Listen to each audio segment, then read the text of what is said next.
everybody, and welcome to the second part of my anime expo experience, the haul. Yay! Spending money! Yay, capitalism! Woo! My bank account is still weeping over the ordeal it went through this weekend, but at least my heart and my material girl needs were temporarily fulfilled. I know lots of folks are really excited about this haul, so I'll try to save my reflections and like maybe some scattered advice for the end of this video, so be sure to watch until the end. Let's jump right in.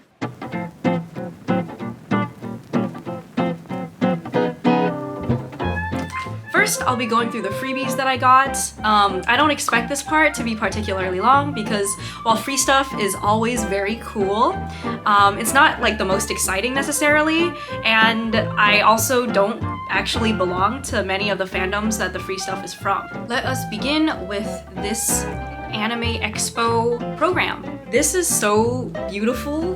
The mascot is gorgeous. I love like the sort of magazine cover theme that this is going with. Yeah, this is just a convention program. Next, I've got this swag bag. It's just a bag that you can put your stuff in that you bought, and like a water bottle or like a banana or something. Not much to say about this either. Next is this huge, amazing one-piece red tote bag.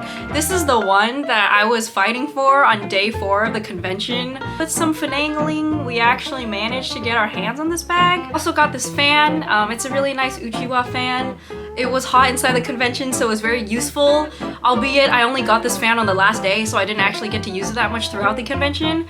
I also got this bandana. Again, it's a bandana. Maybe I should just stop talking for the freebies part. I feel like these are all very self-explanatory. I also got this pack of One Piece trading cards. It says card game on it, but I saw my friend's cards when she opened them, and it didn't really look like a game. Like all of the cards inside all the packs are exactly the same. So we were kind of like, that's kind of disappointing, I guess.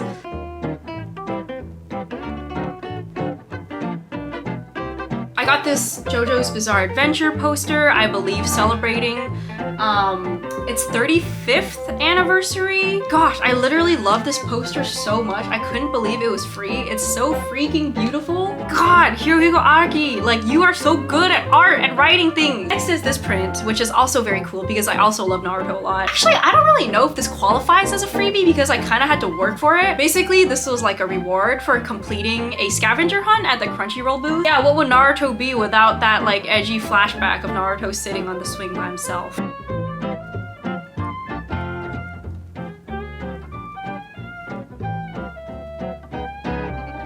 In the next part are from the offline TV booth in Exhibitors Hall. You also kind of had to work for this one. They had a scavenger hunt as well that was like pretty easy to do. First is this really cool shirt.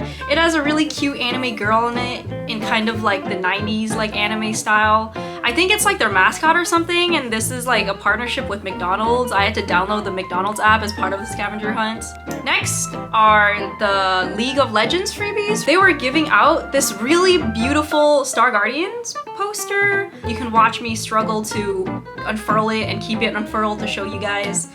And a free Star Guardian Ari skin. When my friends and I found out that they were doing that, we literally like just lined up endlessly to get our hands on as many prints and skins as we could possibly. I got 2. I didn't get like more than, I only got 2. There were some photo ops at the end too. I took some really cute pictures with the cosplayers and pretended I knew a lot about League of Legends. Yeah, it seemed as if League was like trying to market like another part of like this lore or something. League of Legends, cool, cringe. Pretend I didn't say that. I think my final freebie booth was the Pocari Sweat booth. I got this really cute Miku tote bag. Oh my gosh, like I didn't know that Pocari Sweat was Miku endorsed. It's kind of like scrungly in this video because I used it. The other great thing about the Pocari Sweat booth was that they were giving away free Pocari Sweat at the end of our trip. There was just like a whole massive paper bag filled with empty and half drunk Pocari Sweat bottles that we had to throw away because everybody in our Airbnb was like, oh, another day, another 3 Pocari Sweats. That concludes my freebies. Yay, free stuff. Let's move on to the non-freebies. In fact, the expensive-ease. start this portion with the official Anime Expo merchandise. Anime Expo partnered with Vapor 95 this convention, and they came out with a lot of cool merch. They had like some jackets, they had t-shirts, they had a skate deck too, but I'm not a skater boy. I also got this Anime Expo mascot girl standee. I thought I lost her for a really long time, and I was very, very sad because I really, really wanted her. I found her eventually, and she is doing well in my room. I love my acrylic standees. My trinkets. Next, a very expensive purchase. My first purchase actually from Anime Expo, from the Kinokuniya booth in Exhibitors Hall, this limited edition wotakoi merch.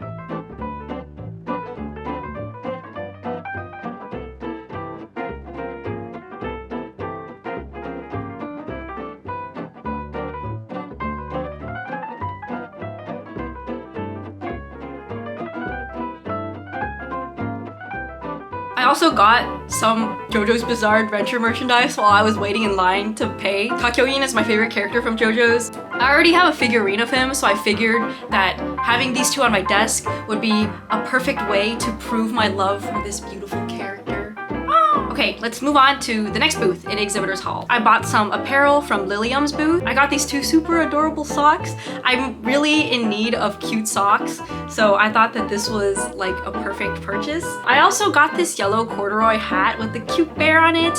I'm just really in love with Lilium's merch. I love like the sunny vibe of it, and I really hope I can continue to see her at more conventions and support her work in the future. I believe that also concludes all of the stuff that I bought in Exhibitors Hall. Let's move on to all the stuff in Artist Alley.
Hopefully that wasn't too long and tortuous. I for one get very excited when it comes to spending money, so I certainly feel very invigorated. I said already that I didn't keep very good track of who I was buying from and how much I spent throughout the convention. For financial purposes though, I think that it's a very good practice to, one, keep track of the artists that you're buying from, and to like keep track of how much you've been spending at each artist, and like to be able to kind of tally up the total at the end. Number two is to take out a set amount of cash before the convention, just as a way to limit yourself from spending too much money. Say you take out like $500 in cash, that $500 is the amount that you're supposed to spend only for the entire convention. That's kind of what I did, so in that way I was able to total up my spending at about like $700–800. That is still a lot of money, but what are conventions if not massive money sinks, am I right? In addition to keeping track of who you bought from, I also recommend making a list of the artists and the vendors that you want to see prior to the convention. Anime Expo has a list of artists and vendors in their app and also on their program. That's a way to look up the people that you want to see. If you follow any artists on Instagram or Twitter though, I think that most of them will usually announce like where and what convention they're attending, and they will often also put their booth numbers on in their bio or in their name. Being able to have like a mental map of who you want to see and where they're located is really good, because like if anybody has limited edition merch or like their supply is low, then you can get there as soon as you can. It also makes shopping like a more efficient experience. My friend had a whole like itinerary with all of the artists you want to see. She had like probably over 20, and she was able to get like most of her shopping done on the first day, so that way you can just like hit all the people you want to see really quickly, and then you can move on to doing other fun things like going to panels and whatnot for the other 3 days. Even though we all know that's not realistic, and we'll always come back to Artist Alley